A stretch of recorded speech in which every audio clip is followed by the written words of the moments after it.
board was it in his right to be able to fire board members? It was absolutely not within his right to fire the board members. The board members had every right to fire the executive director, yes. And they're the ones, in fact, that have the right to hire the executive director, but it doesn't go the other direction. And in this case, the executive director had never had that authority, nor was there a procedure for any other board members simply to remove the board members.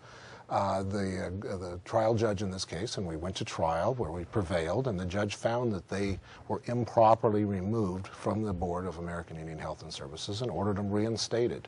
That saying that they had the executive officer and there was one other board member that stayed on there, that they had no rights to remove our clients, that they met the criteria for being on the board and also for receiving health care.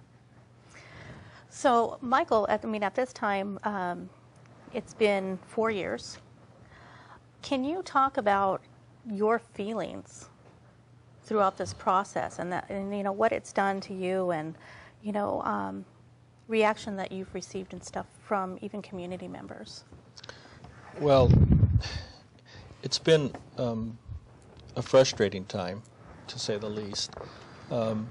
Basically because we watched as we were removed from the board. In the beginning, the Coastal Band and the Barbareño Band of Chumash Indians were basically prohibited or not allowed to receive health services at the clinic, which to me was very hurtful because they had used, especially the Coastal Band, census to obtain the funding for the clinic in the first place.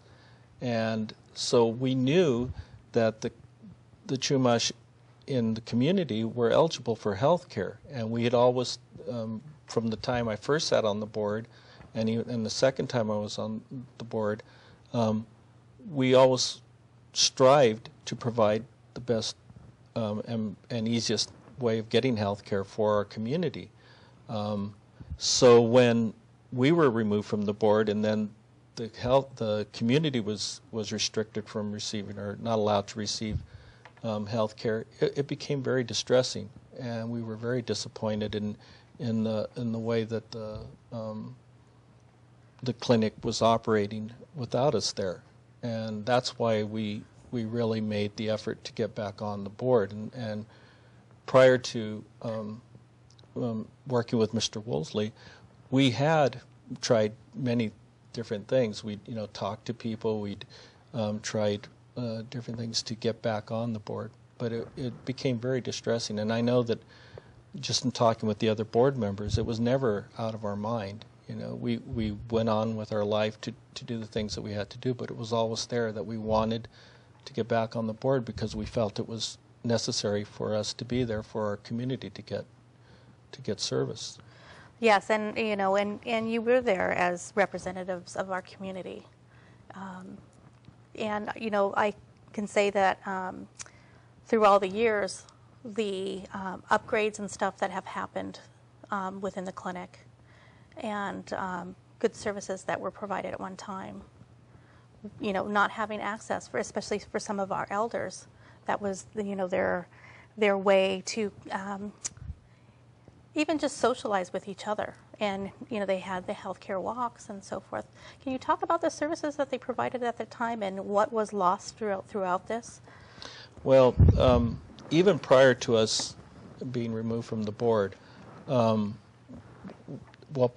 I first came on the board the second time, we had a diabetes program, we had a mental health program, we had an elders program, we had employees at the clinic that were responsible, and I'm sorry I forget the title for them, but they were responsible for kind of interfacing with the community, making sure that that elders had transportation to the clinic, and there were cultural programs at the clinic that where people could come in and work on different kinds of either beading or basketry or things like that. And that became kind of a contention that we had with Mr. Granados, because he wanted to do away with many of those programs, and that's one of the things that we were very concerned and very adamant that we felt were necessary there. All of those programs were important. And once we left, he started eliminating before we left, and as I say, we were contending with him about that, but once we left, they all disappeared. And we heard from many elders that, they didn't have a place to go for health care. We were thankful that the Santa Ynez Band of Chumash, their health clinic, accepted Coastal Band members, and we really applaud them for that, because it was one avenue that was open to our community. But for elders, that meant a 45-minute to an hour drive each way, and many of them it was very difficult, and so it was a real hurtful time for many of our community members. So Michael mentioned the fact that the clinic is federally funded and receives state funds, and that the fact that the numbers that they're providing to access these funds are primarily Coastal Band Barbareño members. Yes. So can you talk about the idea of state recognition based on receiving these funds? Well, and I can. And one important concept is, even though that it's certainly the largest community being served by this are Coastal Band Chumash, the community or the clinic has always reached out to all urban Indians. I mean, by definition, it's supposed to be serving urban Indians, which means that you have to meet the qualifications that I set forth under the Indian Healthcare Act, and you have to live within an urban area. And so that's the only criteria for receiving healthcare services, and they provided services to anybody that met that criteria, federally recognized tribes and certainly other tribes, even though the Chumash are certainly the largest percentage. As far as state recognition, in California, we don't have a state recognition process. Right. There's, I think, 2 tribes that have received recognition through legislative enactment, but in California, we don't, state doesn't sit there and say, this tribe is recognized by the state of California and this one is not.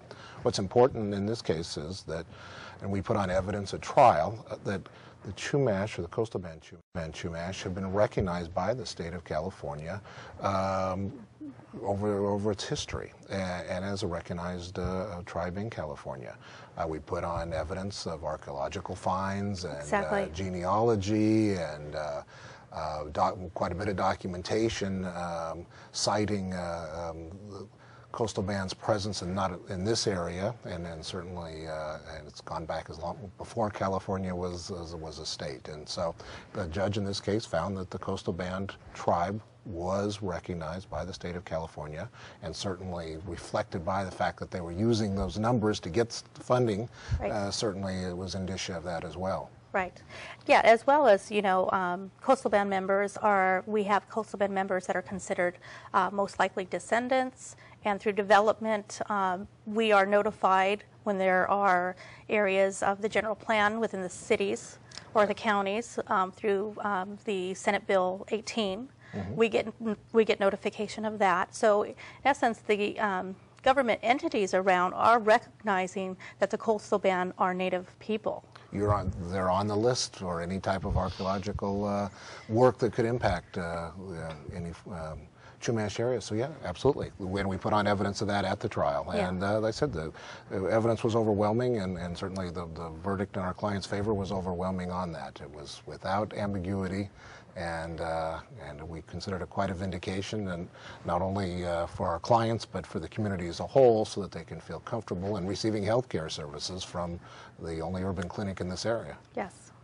Can you expand? You had genealogists testify at trial. We did. Can you expand on what their testimony in regards to the Chumash Coastal Band? It was actually was pretty fascinating for somebody that obviously I don't have any particular knowledge of it or insight, and we put on testimony. Some of our clients were just on the judgment rolls, so that right there is prima facie evidence that they met the